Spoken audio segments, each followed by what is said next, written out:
Hello YouTube, Cameron here. I'm back at the town dump again. Just got a decent bottle. Pretty sure it's blown. It's a pharmaceutical bottle with the original stopper. Unfortunately, does not seem to be embossed and has a giant crack in it. Never mind.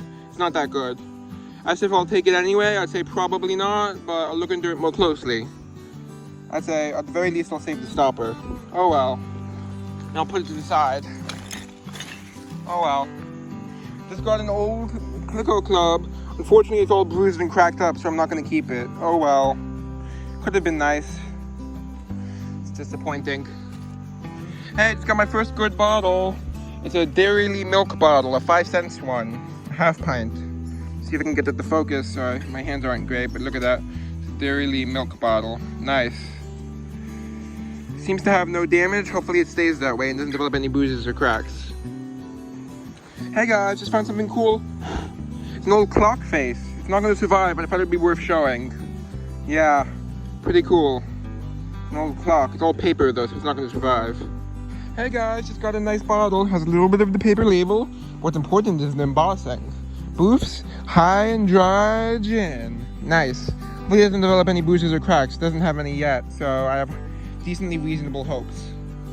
Yep, unfortunately it keeps collapsing to the point where I gave up on getting the lower section. That's something I'll come back to a few years from now. For now, I'll just dig the upper layer.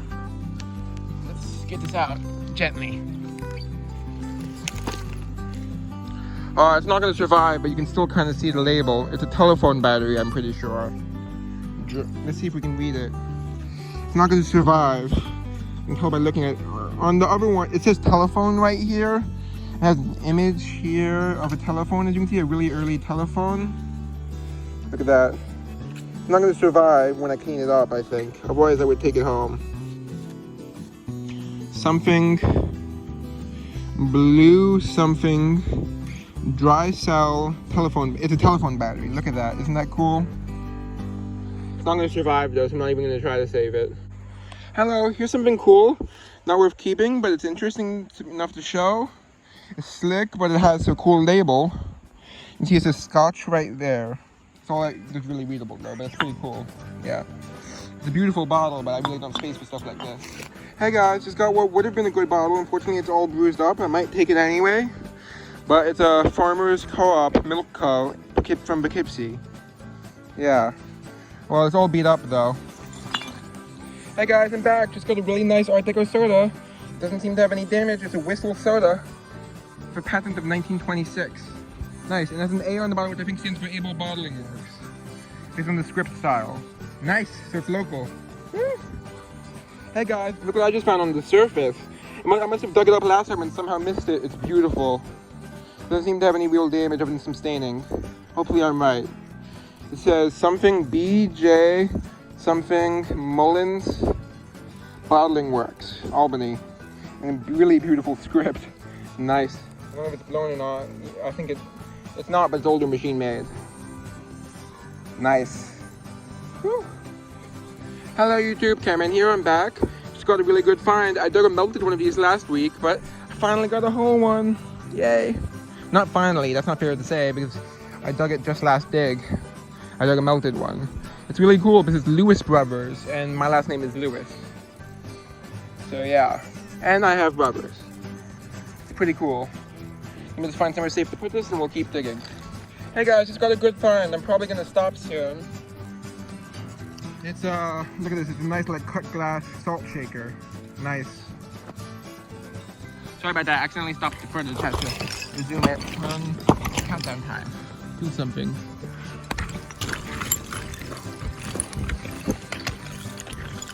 One, two, three, four.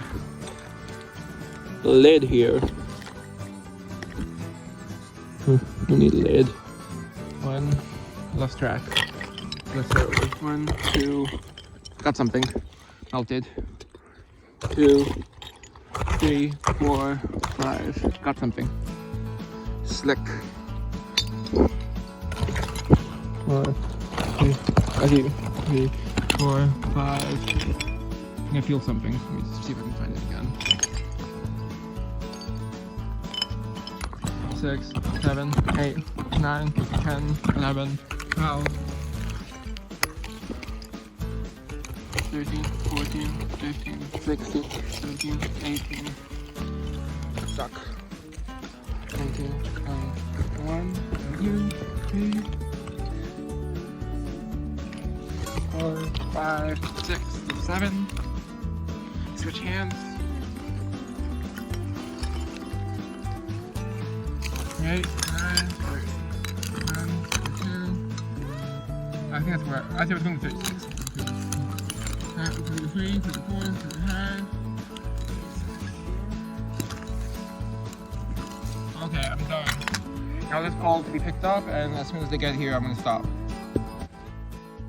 Hello YouTube, Cameron here. I'm back with the review. Let's get started. First, I got two Alberta Farm dairy bottles. Unfortunately, both of them have significant damage, but I didn't realize that until I took it home. Otherwise, I wouldn't have taken them. This one has a crack in the back, so it still displays nice.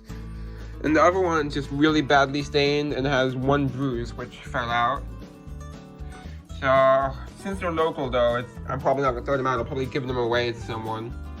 This one might still be sellable for a few dollars, but this one I think I'm probably just gonna give away. Then there's these interesting terracotta tiles. All of them are unmarked except for one. So most of them are, and they're all different colors, which is interesting. I don't know what they would have been for. It's pretty small. First there's, like you see this shade, there's a whole bunch of different like colors and patterns. I don't know what they would have been for. I'll show the one that's marked. It's not very clear right now, but you can kind of see it. There's a mark of a star on it in the corner, a star. You kind of see it. It looked a lot better for some reason before I cleaned it. I don't know why it got less clear when I cleaned it. You can still see there's a star shape there, which is a maker's mark, I guess. I don't know what these tiles would have been for. And this one is kind of like a wood grain pattern. And it's actually blue, it's just very stained, I think. And then the interesting thing is I only dug them in this one section of the dump. I've never dug tiles like this. And here's another color, by the way. This is like sandstone, kind of. Like maybe it actually is sandstone that was just carved. I don't know. And here's something nice, because I melted one of these last time, but here I finally got a whole one. Nice. Lewis Brothers, which is cool because my last name is Lewis. And I have brothers. Unfortunately, it does have a very minor crack there, like like half a centimeter long, maybe less. You can kind of see it. It doesn't affect the display value, so it's still a great find. And it would have been a Vitalis hair tonic. Yep. Probably early 20s, I'd guess. If my hand's shaking a bit, probably from my coffee. And this one is almost completely undamaged. It does have, I'm very honest, that's why I always point out the damage. So it has a little crack there, but other than that, it only has some minor wear and staining.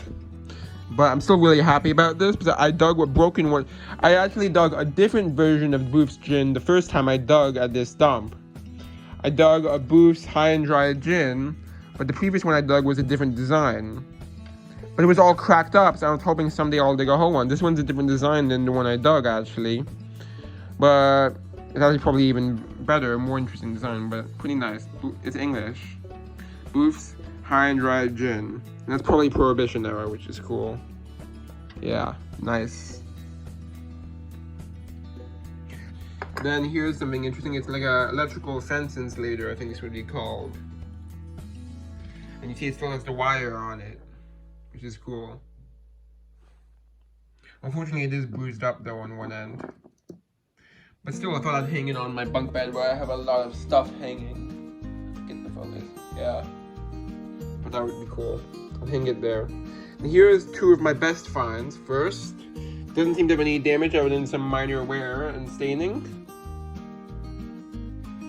No bruises, no cracks, no chips, which I'm really, really happy about. So I was nervous about it until I got it home and cleaned it up.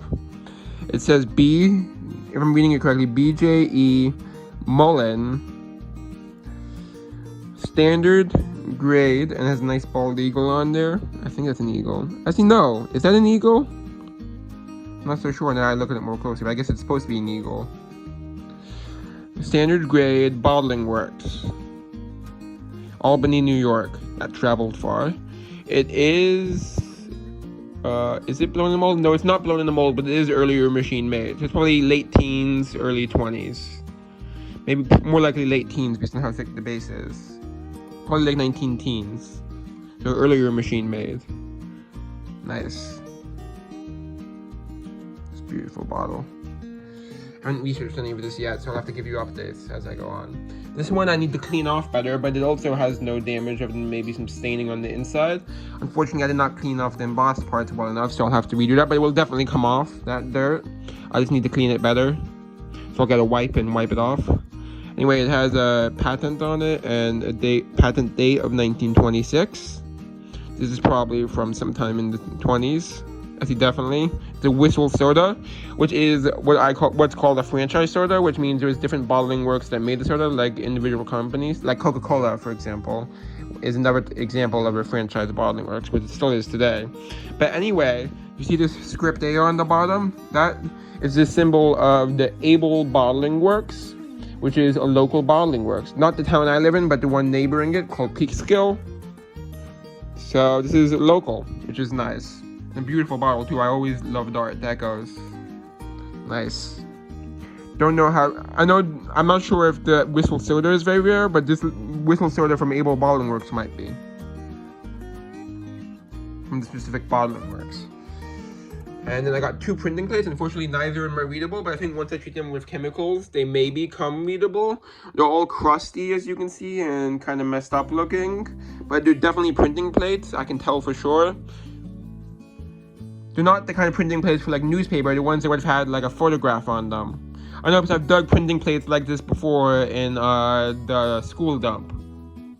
And they had photographs. So I think hopefully I'll be able to clean this up. I don't have high hopes because it's pretty messed up. I'm hoping if I treat it with like some lemon juice or something, but I have to be very careful not to overdo how long I soak it for, because if I overdo it, it will remove the picture. If I do it the right amount, it can expose it. But I don't have a better alternative because I think metal polish would help if it was just stained, but since it's all crusty, I need to use lemon juice. And there's this smaller one which also has the same problem. So hopefully I'll be able to clean these printing plates off. We'll see. I'll have to update you on that once I do it. And here's something cool.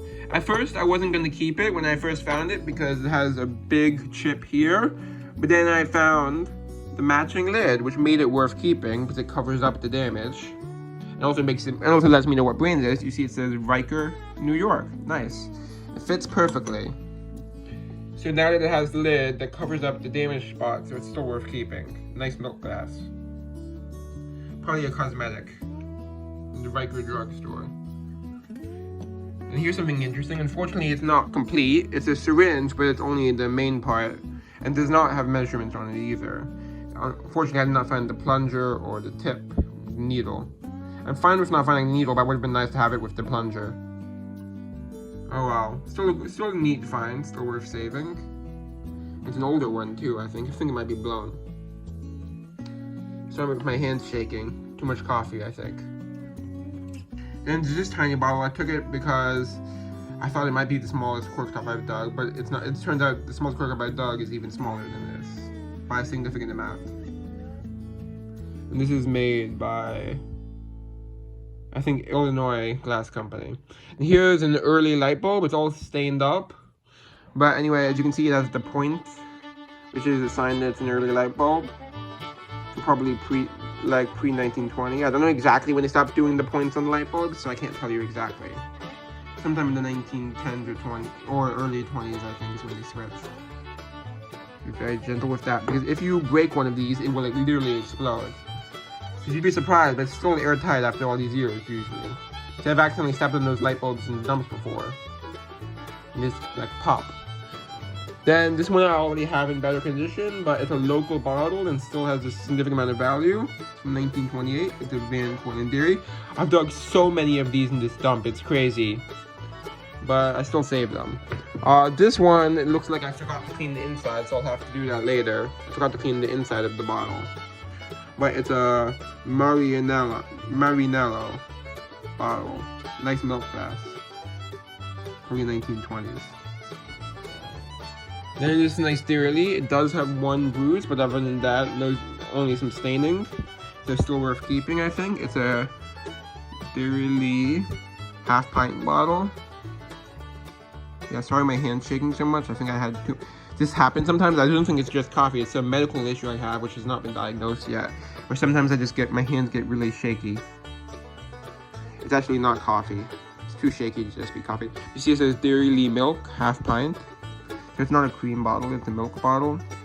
Nice. It has 5 cents on it. I don't know if that would have been the price or the deposit. Oh, it is the deposit. It says deposit on the bottom. It's pretty cool though. It has a lot of writing.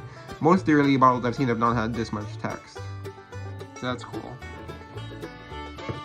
Okay, not too much more to go. Then there's this, which at first I thought was a medicine, but it's actually I researched it and it's actually a hair product made to help with hair loss or dandruff. And it's about 1920s. This is T. Hill Mansfield's Capillaris X. Sounded like a medicine to me, but I looked it up and it's a hair product, which I guess in a way it's a medicine for the hair. I guess you could call it. So in a way it's a medicine, because it would be meant for like either dandruff or hair loss.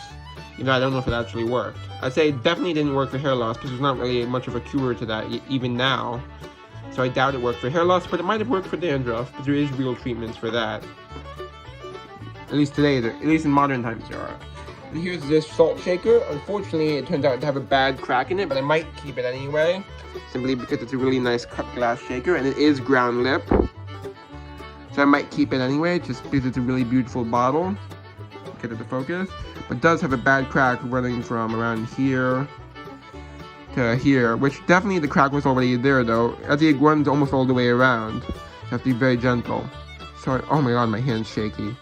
Not sure if you can tell. You probably can, but my hand's shaking like crazy. And I do have the original lid for that. I just took it off to clean it. It's right here. So I might keep that. I probably won't though, but I won't throw it out either. Don't worry. I just might not put it in my collection. And this is probably the earpiece to antique telephone.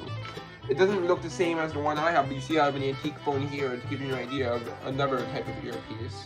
I think this is the earpiece or mouthpiece to an antique telephone. Don't know if it would have been candlestick or later. Could be either.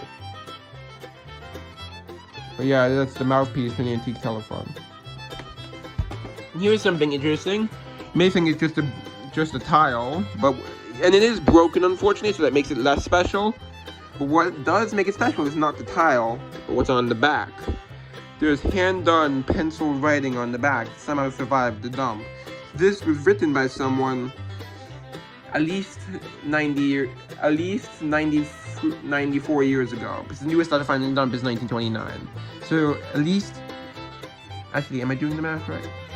93 years ago, I mean, not 94. It's at least 93 years ago someone wrote this by hand with pencil. And yet it still survives today. That's why I saved it, even though it's not the whole tile, unfortunately, because then it would be even better. Still worth saving. That's pretty cool. Handwritten. If it wasn't from a dump, it wouldn't be that interesting. But since it was buried, that's what makes it so cool. Yeah, almost done. Then there's this doll. I don't know if it would have had a bottom half because the reason it's celluloid, I think.